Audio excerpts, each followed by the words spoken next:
Concept of justice in jurisprudence, न्याय शास्त्र में न्याय की विचारधारा। इनफैक्ट न्याय क्या है? क्या न्याय वो है जो न्याय शास्त्र में निहित है, या न्याय वो है जो फेयर हो, जस्ट हो, नेचुरल हो और इक्वल राइट्स, इक्वल डिस्ट्रीब्यूशंस की बात करता हो? ये जानने के लिए आप हमारे वीडियो के साथ अंत तक बने रहिए। नमस्कार, मैं doctor VK Singh, Civic Compass judicial platform पर आपका वेलकम है। अब आप देखेंगे आज का हमारा जो सेशन है, concept of justice in jurisprudence. Concept का मतलब यहां पर विचारधारा से है और जस्टिस का मतलब न्याय से है। न्याय और विचार धारा। न्याय की विचारधारा क्या है, न्याय की अवधारणा क्या है, किसमें? जूरिस्प्रूडेंस में, मतलब न्याय शास्त्र में, अर्थात विधि संहिता। जो विधि संहिता है वो क्या कहती है न्याय के विषय में? विधि संहिता न्याय के बारे में क्या कहती है? तो यहां पर विधि संहिता में जो जूरिस्प्रूडेंस है उसमें अलग अलग थिंकर्स की अलग अलग विचारधारा है। फिलहाल यहां पर हम दो थिंकर्स, पॉलिटिशियंस को डिस्कस करेंगे आज के सेशन। तो आज के सेशन में अगर हम सबसे पहले बात करें जॉन रॉल्स की। जॉन रॉल्स ये पॉलिटिशियंस एंड थिंकर्स हैं। इनका ये मानना है न्याय शास्त्र के हिसाब से कि हर व्यक्ति को इक्वल न्याय, इक्वल डिस्ट्रीब्यूशन मिलना चाहिए।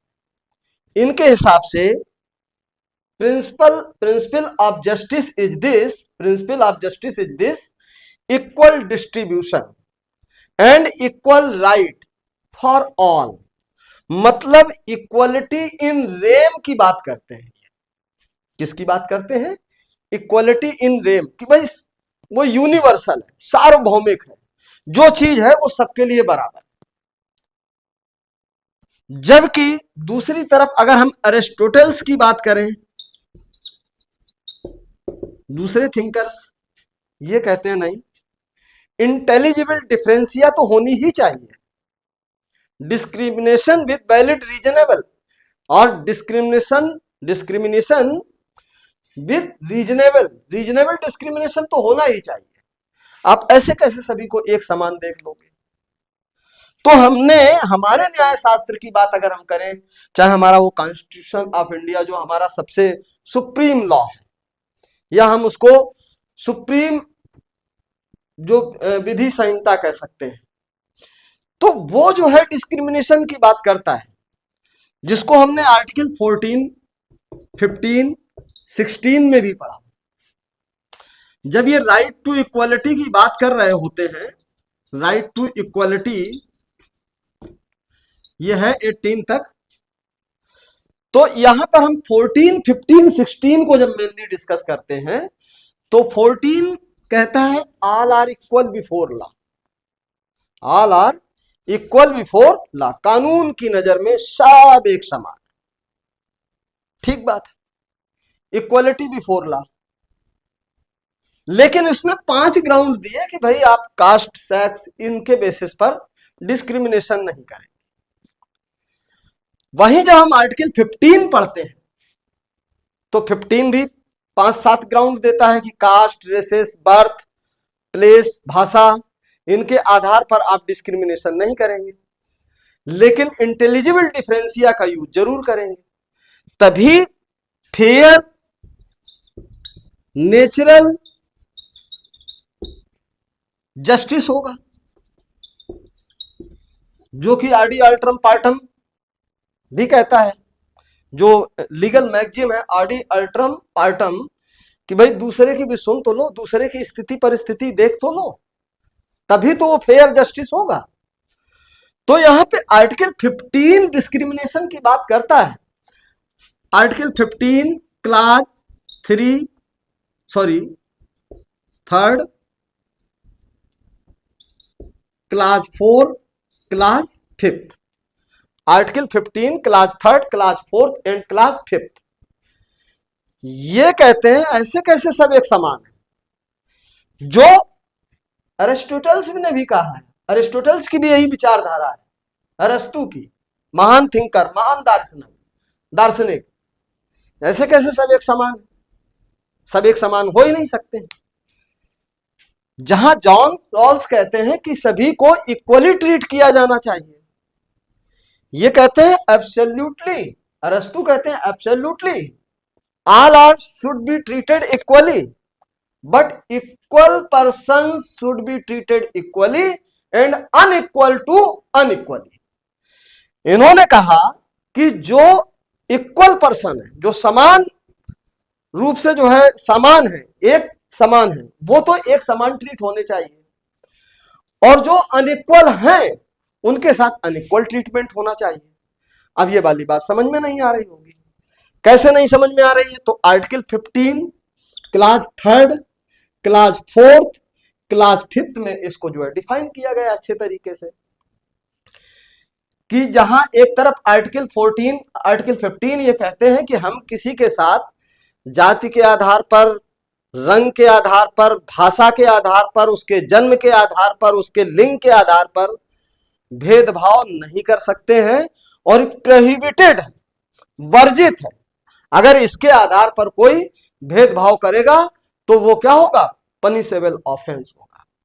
लेकिन वहीं आर्टिकल 15 क्लास 3 ये कहता है कि yes we can do discrimination, हम कर सकते हैं।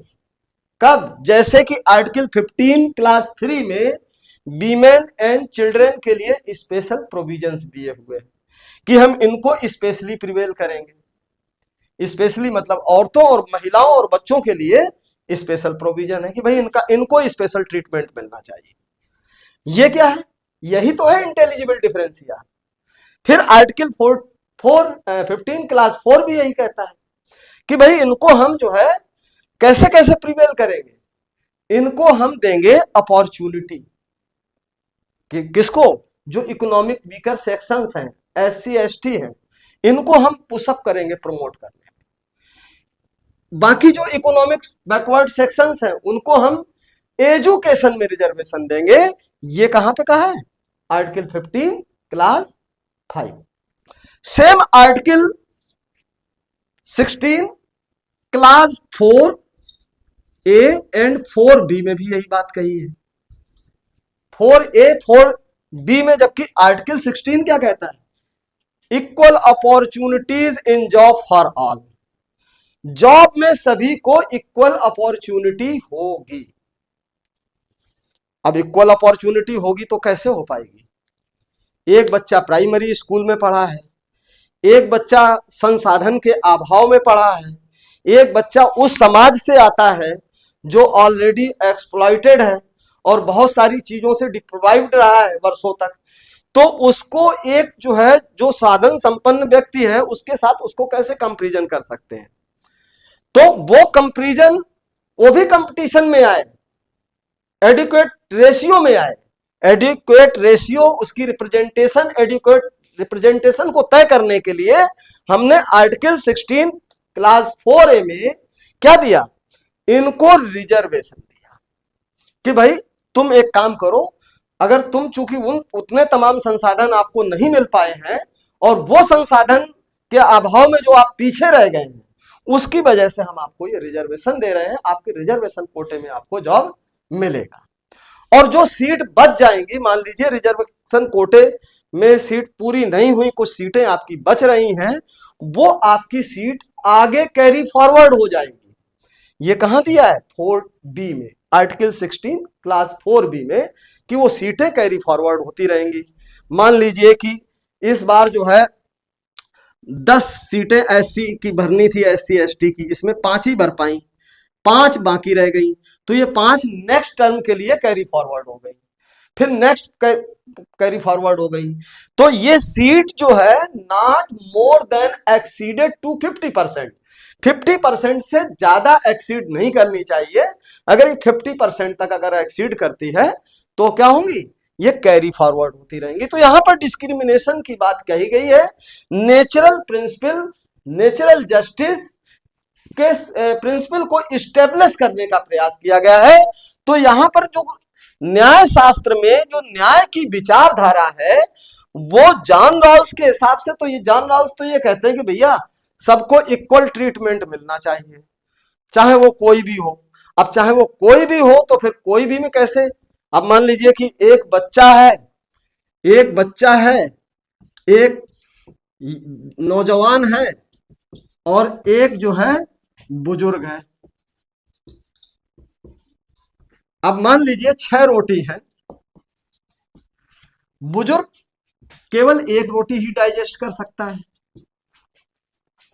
बच्चा 1 रोटी ही, डिपेंड करता है वो कितना एज का है, या थोड़ा मान लीजिए 14-15 साल का, 12 साल का है तो वो मान लीजिए 2 रोटी खा सकता है। तो 2 1 3 तो हो गई, और इस व्यक्ति की जो भूख है ये 4 रोटी की है, तो 4 ना मिले तो कम से कम इसको इसकी आवश्यकता अनुसार 3 तो मिले।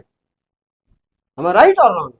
तो इस बात को कौन कहता है, ये बात एरिस्टोटल कहते हैं कि भाई वो न्याय नहीं है कि आपने एक नियम बना दिया कि प्रोसीजर, फिर तो वो प्रोसीजर हो गया है, प्रोसीजर स्टेब्लिश्ड बाय लॉ। जो चीज procedure established by law follow की जाती है that is not justice. Justice करते समय इंटेलिजिबल डिफरेंशिया का की प्रेजेंस होना बहुत अनिवार्य है कि किस व्यक्ति को कितना जो है रिसोर्सेस डिस्ट्रीब्यूट होना चाहिए। तो बेसिकली जो मेनली जो प्रिंसिपल है, जो कॉन्सेप्ट है किसका, जस्टिस का, किस में, इन जूरिस्प्रूडेंस में, न्याय शास्त्र में, वो ये है कि न्याय शास्त्र में यदि किसी व्यक्ति को न्याय मिले तो वो न्याय कैसा होना चाहिए, फेयर हो, जस्ट हो, नेचुरल। ये अगर चीजें हैं और इंटेलिजिबल डिफरेंशिया है, मींस रीजनेबल डिस्क्रिमिनेशन है, तो reasonable discrimination is known as valid discrimination, ये होना बहुत अनिवार्य है। तो मेनली यही जो है न्याय का सिद्धांत है, न्याय की विचारधारा है, किसमें, न्याय शास्त्र में। तो फर्दर हम इस क्लास को कंटिन्यू रखेंगे। आप लोगों को ये वीडियो अगर समझ में आए तो आप लोग please like, subscribe and share, और कमेंट्स में हमें और बताएं कि इस टॉपिक से रिलेटेड अगर आपको कोई जानकारी लेनी है तो फर्दर हमें कमेंट बॉक्स में बताएं। Thank you very much.